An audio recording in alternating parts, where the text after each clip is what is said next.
മൂത്രമൊഴിച്ച പാത്രത്തിൽ പാനിപൂരി വിറ്റ വഴിയോര കച്ചവടക്കാരനെ മഹാരാഷ്ട്രയിലെ താനെയിൽ നാട്ടുകാർ മർദ്ദിച്ച് പോലീസിൽ ഏൽപ്പിച്ചു. കച്ചവടക്കാരന്റെ ഈ സ്ഥിരം പരിപാടി 19-കാരിയായ പെൺകുട്ടിയാണ് വീഡിയോ ക്യാമറയിൽ പകർത്തി പുറത്തുവിട്ടത്.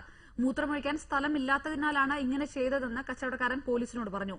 ചെറിയ പിഴ മാത്രം ചുമത്തി ഇയാളെ വിട്ടയച്ച പോലീസ് നടപടിയിൽ പ്രതിഷേധിക്കാൻ ഒരുങ്ങുകയാണ് നാട്ടുകാർ. വഴിയോരത്തുനിന്ന് പാനിപൂരിയും വടാപ്പാവുമൊക്കെ കഴിക്കുക എന്നത് മഹാരാഷ്ട്രയിലെ സ്ഥിരം കാഴ്ചയാണ്. വൃത്തിയുടെ കാര്യത്തിൽ അത്ര ഉറപ്പൊന്നുമില്ലെങ്കിലും വിൽപ്പനക്കാരൻ മൂത്രമൊഴിച്ച പാത്രത്തിൽ ചിലർക്കെങ്കിലും പാനിപൂരി കഴിക്കേണ്ടി വന്നിട്ടുണ്ട് എന്ന വാർത്ത എല്ലാവരെയും ഞെട്ടിച്ചിരിക്കുന്നു. 19-കാരിയായ അൻകിത റാണിയാണ് ഞെട്ടിക്കുന്ന ഈ വീഡിയോ ദൃശ്യങ്ങൾ പുറത്തുവിട്ടത്. അൻകിതയുടെ വീടിന് സമീപമാണ് രാജ്ദേവ് ചൌഹാൻ എന്ന പാനിപൂരി വിൽപ്പനക്കാരന്റെ വഴിയോര കടയുള്ളത്. പാനിപൂരി കഴിക്കാനെത്തുന്നവർക്ക് നൽകുന്ന ചെറിയ പാത്രത്തിൽ ഇയാൾ മൂത്രമൊഴിക്കുന്നത് അൻകിത ഒരിക്കൽ കണ്ടു. 100 കണക്കിന് ആളുകൾ ദിവസവും പാനിപൂരി കഴിക്കാനെത്തുന്ന കടയിലെ ഈ വൃത്തികേട് അൻകിതയെ ഞെട്ടിച്ചു.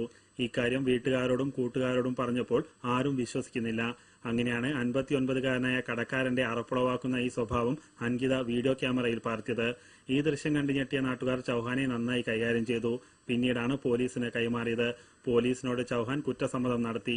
കച്ചവടത്തിനിടെ മൂത്രമൊഴിക്കാൻ പോകാനുള്ള സൌകര്യം ഇല്ലാത്തതിനാലാണ് ഈ പണി പറ്റിച്ചത് എന്നാണ് ചൌഹാന്റെ വിശദീകരണം. കച്ചവടത്തിനിടെ ചൌഹാൻ കാര്യം സാധിക്കുന്ന ദൃശ്യങ്ങൾ കണ്ടതോടെ പാനിപൂരി കഴിക്കാനുള്ള പലരുടെയും പൂതി ഇല്ലാതായത്രേ. എങ്ങനെ വിശ്വസിച്ച് പാനിപൂരിയും വടാപ്പാവുമൊക്കെ കഴിക്കും?